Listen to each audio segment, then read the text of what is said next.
Oke, saya jelaskan sedikit ya. Untuk Kak Black Jelly, ini memang terjadi tidak pada semua wanita. Namun sebagian juga ada yang mengalami keluhan tersebut, baik ketika dia masih gadis ataupun terjadi setelah menikah. Mengapa ini terjadi? Biasanya medis menyebutnya dengan nama gangguan hormon, salah satunya. Betul ya, gangguan hormon ataupun bisa juga karena terjadinya penebalan jaringan dinding rahim ya. Nah, biasanya ini alami terjadi ya, penebalan dinding rahim ini alami terjadi untuk wanita-wanita yang sudah siap untuk hamil ya. Jadi dindingnya menebal. Nah, apa yang terjadi ketika dinding rahimnya sudah menebal namun tidak pernah diisi ya, atau tidak terjadi kehamilan ya. Maka biasanya proses alami dari tubuh itu, sel-sel jaringan darah ini akan keluar ya, menipis lagi ya, keluar dalam bentuk bulir-bulir darah sehingga seperti head yang berkepanjangan.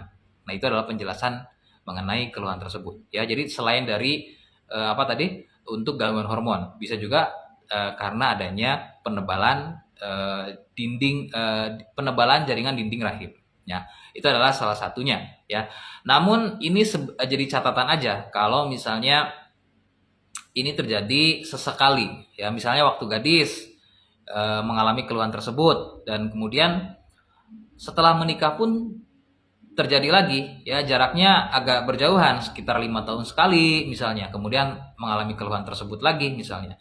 Ini adalah bukan dalam kondisi darurat, biasanya biarkan aja ya, tinggal minum aja suplemen atau vitamin agar tidak lemas ya, untuk penambah darahnya ya.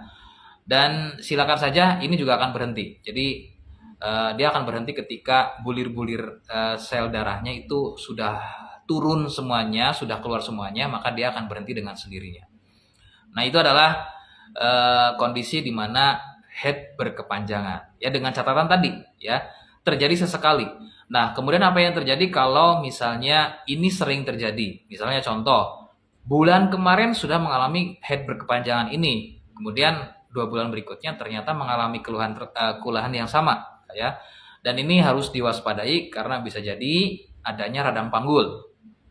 Ya, radang panggul ini bisa terjadi karena adanya infeksi bakteri seperti sipilis ataupun gonor.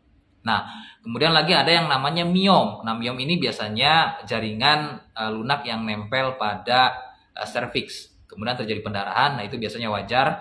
Nah, biasanya tinggal miomnya saja ya, bagaimana cara mengatasi si miomnya. Nah, kemudian bisa jadi adanya tumor ya. Tumor dan ini tumor juga bisa ada dua, ada yang namanya tumor dalam bentuk kista ovarium atau kista Bartholin, dan biasanya juga terjadi pendarahan ya. Namun identiknya biasanya mungkin kalau sering terjadi itu karena adanya radang panggul ya, lebih dominannya ya, selain tumor tadi atau mungkin juga adanya benjolan miom ya. Nah, adapun dari saya, kalau misalnya memang adanya radang panggul, infeksi bakteri ya, bisa sipilis dan bisa gonor, produknya dari saya ada ya, Gangji dan Gosia. Ya, ini produknya. Nah, kemudian kalau misalnya memang miom atau kista, baik itu kista ovarium atau kista Bartholin, ada benjolan, dari saya ada Sirsak dan Tipogel. Nah, bagaimana caranya untuk bisa order paket ini? Ya, yang pertama silakan, rekomendasi utama dari saya sih tetap medis ya, untuk memastikan keluhannya.